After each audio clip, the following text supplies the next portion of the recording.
What's up, guys? Today we're going to check out Alien Romulus on 4K UHD. I'm not here to talk about how good or bad the movie is. I'm just going to share some of my thoughts on the audio and video quality. Now let's go over a few tech specs. The movie was shot in 4.6K. It's got a 4K DI. It's rated R. Runtime is 119 minutes. Aspect ratio is 239:1, and the audio is in Dolby Atmos. Now, before we take a look at the audio and see how active this mix is, if you don't know what the Atmos viewer is, you can find a link down below in this video's description that tells you all about it, what it does, and where to get it. You can also find a list of all the gear that I use for these 4K reviews down there as well. I remember thinking to myself that this movie sounded decent when I saw it at the Dolby Cinema, so I had some mild expectations on how it would sound when I finally got to hear it at home. And you know what? This is one of the best sounding movies that I've heard this year. The first thing that really impressed me was with how big and also how small the soundstage can sound. At 8 minutes in, we've got the good guys walking out in the work area, and in the background you are engulfed in a landscape of large vehicles moving along the ground while ships can be heard flying overhead. The channel panning here is so clean and precise, it feels like you're outside in the real world. On the opposite end of the spectrum, at 1 hour 9 minutes being inside the ship's corridor, the sound mix creates this smaller sense of space, which is more claustrophobic and ups the tension for the impending alien encounters. And this is the type of audio that makes up a good portion of what you'll hear in this movie. It's not all loud and overbearing, but subtle and atmospheric. One of the best sounding quiet parts comes in at 57 minutes 30 seconds in.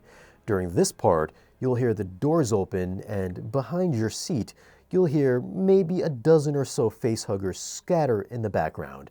You don't see them, you just hear them. And of course, there is a bunch of big action with machine guns and explosions, and if you couldn't already tell, this is a full-blown dynamic mix which did put all 18 of my speakers to heavy use. As for the bass response, it kicked in hard during the launch at 16 minutes in, while the airlock scene at 52 minutes will have you ducking for cover while the bass rumbles your house. And during all of this, the dialogue always remained easy to hear.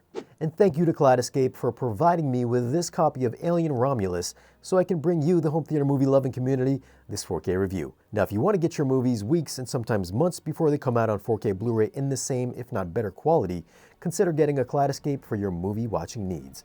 Links are down below in this video's description. As for video quality, if you came directly from watching the original Alien movie over to Alien Romulus, you might think they may have used the same camera because they do look somewhat similar, meaning, despite being shot digitally, they did try to make this movie have a very film-like feel by adding some film emulation, so you won't get that 4K digitally clean look.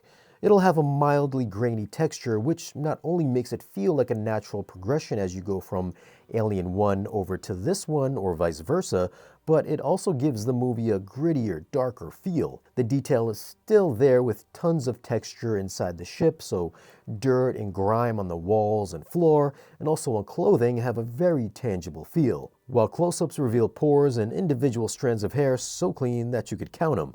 The alien creatures also blended in perfectly with the practical real-life surroundings, whether it was the xenomorphs or the facehuggers. Now, some digital effects did stand out more than others, but for the most part, I thought the visuals looked excellent. As for the color palette and HDR, as you'd imagine, being an alien movie, this will not have a plethora of bright, vivid colors, but rather a ton of blacks, grays, and sepia tones.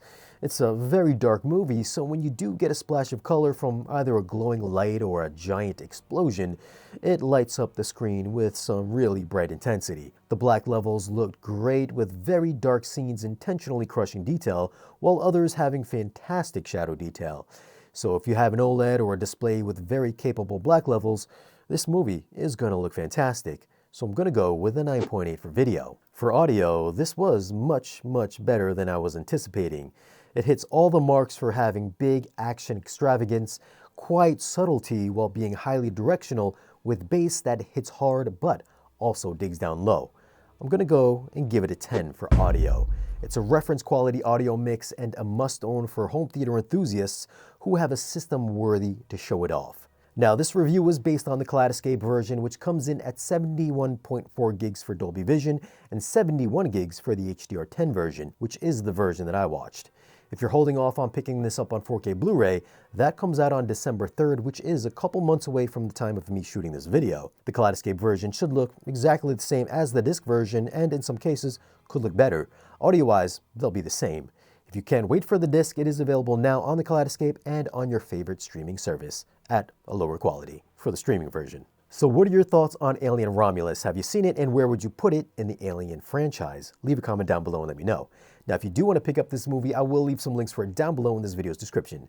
As always, guys, thanks for watching. If you want, you can follow us on social media, and if you want to support the channel and get exclusive content or great discounts on audio and video gear, let's stop by our Patreon page. Be sure to like this video if you found it useful and subscribe if you haven't already, and I'll see you again in the next one.